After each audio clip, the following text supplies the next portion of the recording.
Hi friends, எல்லாரும் எப்படி இருக்கீங்க? Welcome back to my channel Sai Aarthi's vlog. என்னோட சேனல் ஃபர்ஸ்ட் டைம் பார்க்குற மாதிரி இருந்தால் கண்டிப்பாக சப்ஸ்கிரைப் பண்ணுங்க. மறந்துடாம பெல் ஐக்கானை ப்ரெஸ் பண்ணுங்க. அப்பதான் நான் போடுற வீடியோ உங்களுக்கு நோட்டிஃபிகேஷனாக வரும். இன்னைக்கு நம்ம 2 தோசை சாப்பிட்றவங்க 4 தோசை சாப்பிட்ற மாதிரி ஒரு சூப்பரான பூண்டு கார சட்னி தான் எப்படி செய்யணும்னு பார்க்க போகிறோங்க. அவ்வளோ எம்மியாக இருந்துச்சு. செய்யறது ரொம்ப ரொம்ப சிம்பிள் தாங்க.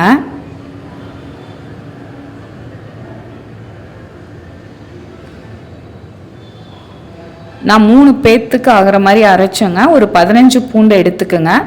பாதி தோலோட எடுத்தால் கூட போதும். நீங்கள் தட்டிக்கலாம், இல்லைன்னா மிக்சி ஜாரில் போட்டுட்டு 2 பல்ஸ் மட்டும் போட்டு எடுங்க. கொஞ்சம் கொரகொரன்னு அரைச்சி எடுத்துக்கலாங்க. இந்த மாதிரி கொரகொரன்னு அரைச்சி எடுத்துக்கலாம். இப்போ உங்கள் காரத்துக்கு தகுந்த மாதிரி மிளகாய் தூளில் தண்ணி கொஞ்சம் ஆட் பண்ணி நல்லா டைல்யூட் பண்ணி வச்சுக்கோங்க, கட்டி இல்லாமல். 2 ஸ்பூன் தயிர் எடுத்து வச்சுக்கோங்க. அவ்வளோதாங்க இதுக்கு தேவையான இன்க்ரீடியன்ஸு. செய்யறதும் ஈஸி தான். ஒரு பேன் வச்சுட்டு நான் நல்லெண்ணெய் ஊற்றிருக்கேன். 1/2 குழிக்கரண்டி நல்லெண்ணெய் ஊற்றிக்கிங்க. கடுகு போட்டுக்கலாம்.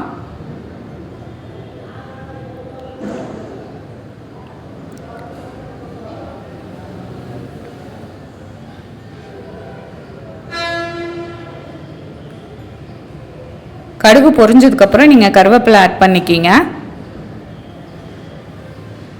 இப்போ நம்ம அரைச்சி வச்ச பூண்டு இதில் ஆட் பண்ணிக்கலாங்க. ஆட் பண்ணிவிட்டு நல்லா மிக்ஸ் பண்ணி விடுங்க. லோ ஃப்ளேமில் வச்சுக்கோங்க, ஹை ஃப்ளேமில் வேண்டாம். நல்லா 1 நிமிஷம் மிக்ஸ் பண்ணி விட்டுட்டா போதுங்க.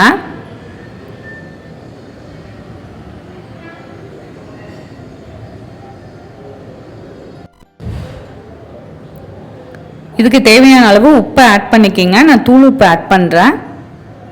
பெருங்காயத்தூள் கொஞ்சம் ஆட் பண்ணிக்கலாங்க.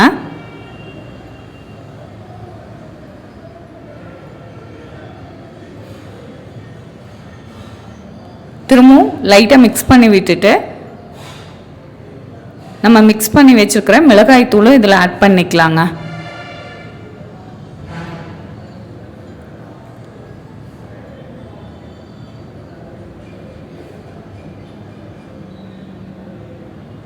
அதையும் லைட்டாக மிக்ஸ் பண்ணி விடுங்க. பூண்டு பச்சை வாசனை போனால் போதுங்க, ரொம்ப கலர் சேஞ்ச் ஆகணுங்கிறதெல்லாம் இல்லை.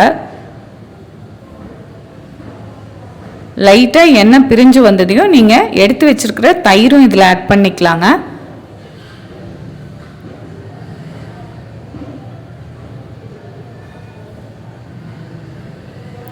தயிர் ஆட் பண்ணுறதுனால ரொம்ப காரமாவெல்லாம் தெரியலங்க. நல்லா கெட்டி தயிராக 2 ஸ்பூன் ஆட் பண்ணிக்கிங்க. ஆட் பண்ணிவிட்டு 1 நிமிஷம் விட்டிங்கன்னா நல்லா எண்ணெய் பிரிஞ்சு வந்துடும்.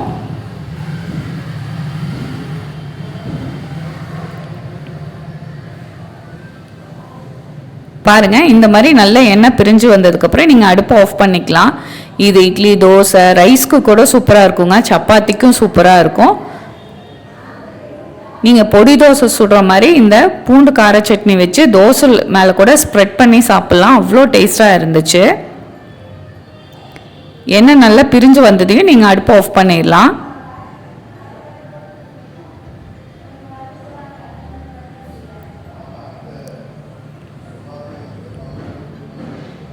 பாருங்கள், எண்ணெய் நல்லா பிரிஞ்சு வந்துருச்சு. பூண்டு கொஞ்சம் கொரன்னு இருந்தால் தாங்க சாப்பிட்றதுக்கு டேஸ்ட் நல்லாயிருக்கும். இப்போ நான் தோசை ஊற்றிட்டு மேலே கார சட்னி வச்சு நல்லா ஸ்ப்ரெட் பண்ணி எடுக்கிறேங்க.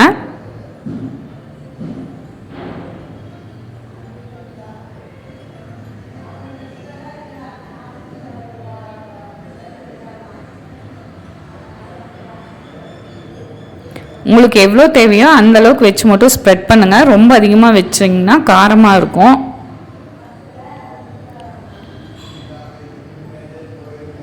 லைட்டாக எண்ணெய் ஊற்றிக்கிங்க. இந்த மாதிரி நல்லா ஸ்ப்ரெட் பண்ணி விட்டுட்டு 2 சைடு திருப்பி போட்டிங்கன்னா சூப்பராக பூண்டு கார தோசை ரெடி. இதை நீங்கள் ரைஸ்க்கு, சப்பாத்திக்கு, இட்லி, தோசை எல்லாத்துக்குமே சூப்பராக இருக்குங்க. கண்டிப்பாக ட்ரை பண்ணி பார்த்துட்டு கமெண்ட் பண்ணுங்கள். என்னுடைய சேனலை சப்ஸ்கிரைப் பண்ணுங்கள். உங்கள் ஃப்ரெண்ட்ஸ்க்கு ஷேர் பண்ணுங்கள். சாய் ஆர்த்திஸ் vlog லைக் பண்ணுங்கள், ஷேர் பண்ணுங்கள், சப்ஸ்கிரைப் பண்ணுங்கள். மறந்துடாமல் பெல் ஐக்கானை ப்ரெஸ் பண்ணுங்கள். அப்போ தான் நான் போட வீடியோ உங்களுக்கு நோட்டிஃபிகேஷனாக வரும். இன்னொரு இன்ட்ரெஸ்டிங்கான ஹெல்த்தியான ரெசிபியில் நான் உங்களை மீட் பண்ணுறேன். தேங்க்யூ.